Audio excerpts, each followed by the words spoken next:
Subscribe कीजिए NASA Hindi news channel को और दबाएं इस बेल आइकॉन को ताकि आपको मिल सके हमारी लेटेस्ट वीडियो सबसे पहले। और ये बिल्कुल बर्फ से ढके यूरोप की गहराई में मौजूद हो सकते हैं सक्रिय ज्वालामुखी। तो क्या मंगल से पहले इस चांद पर मिलेगा जीवन?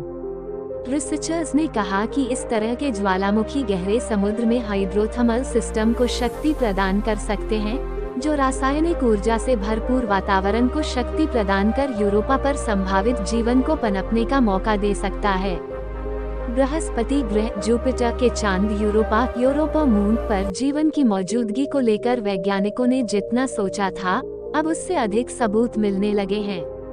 हाल ही में किए गए एक अध्ययन में बताया गया कि यूरोपा के 3120 किलोमीटर चौड़े समुद्र तल पर सक्रिय ज्वालामुखी एक्टिव वोल्केनोज मौजूद हो सकते हैं।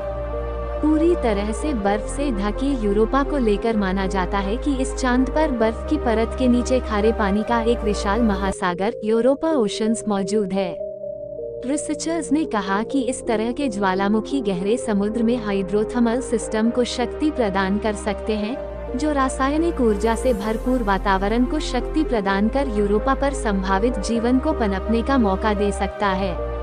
चेक रिपब्लिक में चार्ल्स यूनिवर्सिटी की प्रमुख लेखक मैरी बोहनकोवस ने एक बयान में कहा, हमारी खोज इस बात को लेकर अतिरिक्त सबूत देती है कि यूरोपा पर मौजूद समुद्र का वातावरण जीवन के पनपने के लिए योग्य हो सकता है।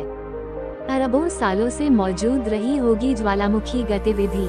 मैरी बोहनकोवस ने कहा कि यूरोपा उन दुर्लभ ग्रहों और उपग्रहों में से एक है जिसने अरबों वर्षों से ज्वालामुखी गतिविधि को बनाए रखा हो सकता है। वहीं संभवतः पृथ्वी से परे एकमात्र ऐसी जगह हो सकती है जिसमें बड़े जलाशय और ऊर्जा का एक दीर्घकालिक स्रोत मौजूद हो सकता है। बोहनकोवस और उनके साथियों ने एक मॉडल के जरिए इस बात की व्याख्या की कैसे बृहस्पति ग्रह की शक्तिशाली ग्रेविटी से बंधी यूरोपा की आंतरिक संरचना फैलती और लचीली होती है। तो इस तरह मिल रही होगी ज्वालामुखी को शक्ति। इस मॉडल के जरिए टीम ने पाया कि ग्रेविटी की वजह से एक फ्रिक्शनल हीट पैदा हुई होगी, जो यूरोपा के भीतर मौजूद समुद्र को जमने से रोकती है। हो सकता है कि ये गर्मी कुछ हद तक यूरोपा के मेंटल को पिघला भी देती हो। इस तरह पिघलने की वजह से समुद्र तल में मौजूद ज्वालामुखी को शक्ति मिलती होगी। शायद ये ज्वालामुखी इस तरह आज भी मौजूद होंगे। वैज्ञानिकों ने पाया है कि यूरोपा के ध्रुवों पर ज्वालामुखीय गतिविधियां होने की अधिक संभावना है, जहां ज्यादा आंतरिक गर्मी होगी।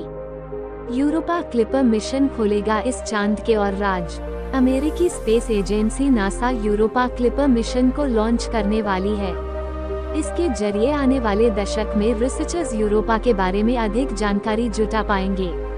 क्लिपर मिशन को 2024 में लॉन्च किया जाएगा और इसके 2030 तक बृहस्पति ग्रह की कक्षा तक पहुंचने की संभावना है। इसके बाद नासा का स्पेसक्राफ्ट यूरोपा की सतह, इसकी बर्फीली परत के बारे में जानकारी जुटाएगा। इसके अलावा भविष्य के मिशन के लिए एक लैंडिंग वाली जगह का भी पता लगाएगा।